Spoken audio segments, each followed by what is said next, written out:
Bonjour Suzanne Georges. Bonjour. Merci de nous accepter cet entretien au congrès Soigner l'homme et sauver la Terre. On va en parler. Avant tout, je vous présente. Vous êtes membre du conseil d'administration de Greenpeace International. Et de... Vous avez été? Oui.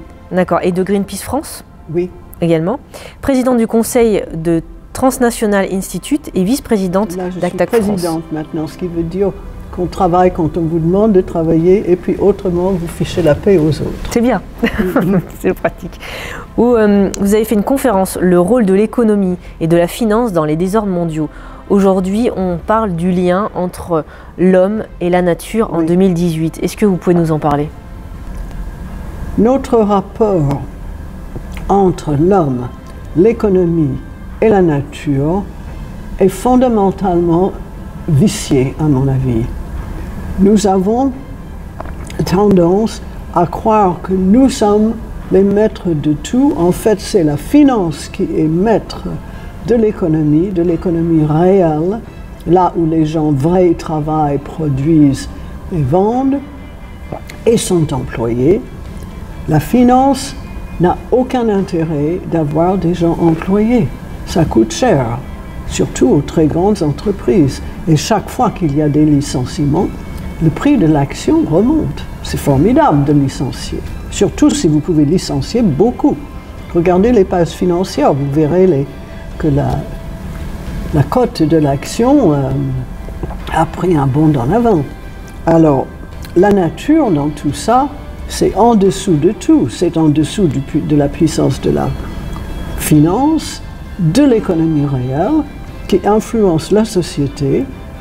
Et après tout, c'est la société, y compris le gouvernement, qui peuvent prendre des vraies décisions sur la nature. Parce que si on continue à brûler des combustibles fossiles, ce que nous faisons, c'est un peu pire tous les ans, nous allons vers la catastrophe. Et on le sait. Et pourtant, les très grandes compagnies pétrolières sont en mesure de nous dicter notre conduite et les gouvernements sont très souvent, malheureusement, sous l'emprise de ces compagnies. Alors, je crois qu'on est mal barré, comme on dit.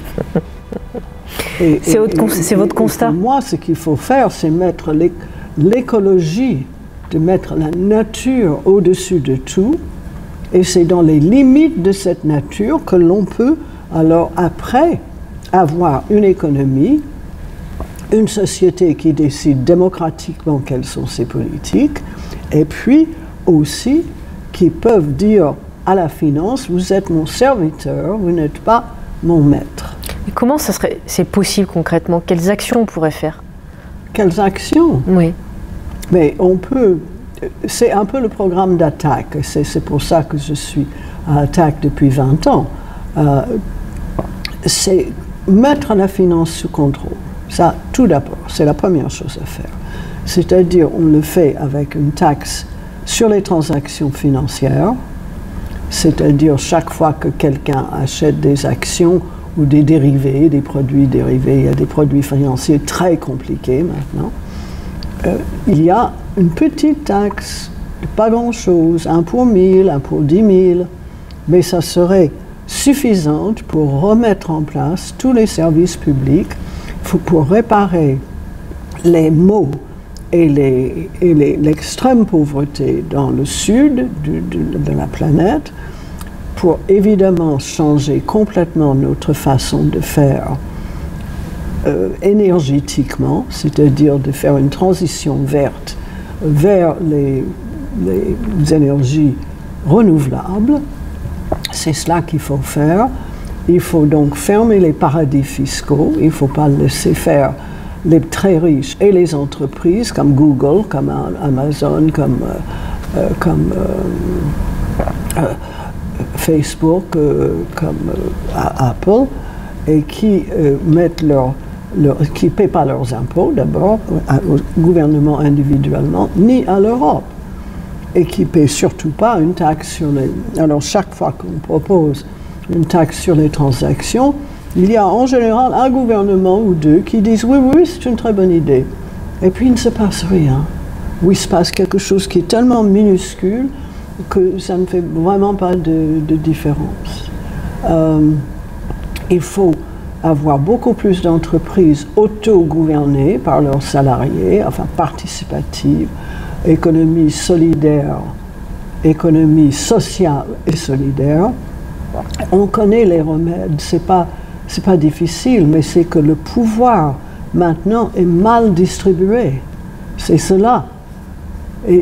Moi j'ai toujours envie, j'ai mauvais esprit, alors j'ai toujours envie de demander, mais oui, mais qu'est-ce que font les propriétaires de cette entreprise? Qu'est-ce que font les actionnaires? Qu'est-ce que font ceux qui font en réalité la loi et qui dépassent le niveau des gouvernements? On a compris que le rôle de nos politiques, de nos actionnaires a eu un impact énorme. Concrètement, qu'est-ce qu'on pourrait espérer pour l'avenir, pour que justement notre monde soit meilleur, même au niveau de la santé? Je pense qu'on ne peut rien espérer si justement les médecins et les travailleurs de la santé ne se mettent pas de la partie dans la demande faite auprès du gouvernement, parce que ce n'est pas la seule manière que la santé est affectée, ce que je viens de dire. L'autre chose, c'est que l'inégalité est en train de croître partout, parce que les gains financiers chaque année vont aux plus riches. Alors nous avons une distribution de la richesse qui est complètement hors équilibre. Et plus une société est inégale, plus cette société va être malade mentalement, physiquement, plus il y aura d'addiction aux drogues et à l'alcool, plus il y aura de population en prison, plus il y aura de grossesses d'adolescentes. Tout cela, maintenant, nous avons des études qui le prouvent et qui montrent que ce n'est pas simplement « ah ben c'est dommage, il faudrait qu'il y ait moins de délinquance juvénile ou moins de maladies mentales ». Non, on a les preuves que plus c'est inégal, plus vous allez avoir des maladies mentales. Et j'étais horrifiée de voir qu'actuellement, on estime de la proportion des Américains qui est le pays peut-être, enfin pas peut-être, qui est le pays le plus inégal du monde, 25% de la population a une maladie mentale à faible degré ou carrément dangereuse. C'est vraiment, maintenant, c'est pas de l'ordre, tout le monde a l'intuition que l'inégalité, c'est pas bon, mais maintenant, on a les preuves statistiques et mesurables. Est-ce que vous voudrez rajouter quelques données, quelques recherches, quelques informations pour nos internautes qui nous regardent sur Internet? Oh, je pense que c'est pas difficile de comprendre l'économie. On essaie de le rendre compliqué parce que justement, on n'a pas envie que les gens dits ordinaires interfèrent avec comment ça se passe maintenant. Je crois aussi qu'il faut compter différemment. Il ne faut pas la croissance tout le temps, il faut être plus grand. Non, ça va crever la biosphère d'être plus grande à tout moment. Il faut comprendre qu'il y a d'autres index de la vraie richesse qui sont beaucoup plus d'égalité, plus de bonheur.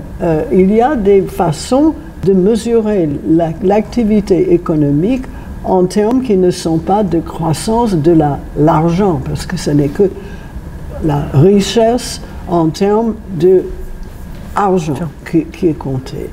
Et chaque année, je suis horrifiée par les statistiques parce qu'on se dit ça ne peut pas continuer à s'accroître comme ça. Ah ben si en 5 ans, on a ajouté 30%, un tiers, en 2011,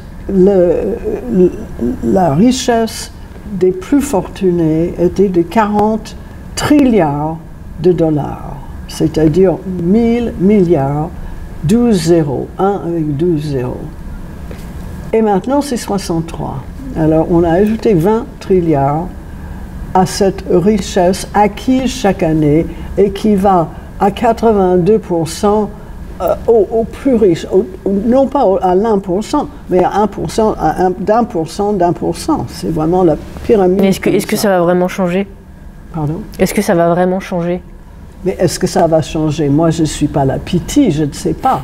Je ne suis pas Madame Soleil. Mais est-ce qu'on est en voie de changement? Je pense qu'on a de l'espérance parce que il y a aussi beaucoup de gens qui commencent à en être conscients, beaucoup de gens qui souffrent, mais malheureusement, la tendance, quand on souffre et on sait qu'on est mal payé, et on sait qu'on est maltraité au travail, c'est de blâmer le voisin, c'est de dire « Ah, mais c'est la faute de l'immigré, c'est la faute de quelqu'un qu'on peut toucher, qu'on peut voir près de soi ». Alors que ce n'est pas ça du tout, c'est beaucoup plus lointain, et c'est ça qui est difficile, de comprendre que c'est lointain, mais que l'on peut reprendre le pouvoir là. Merci Suzanne pour ces informations. Je vous en prie.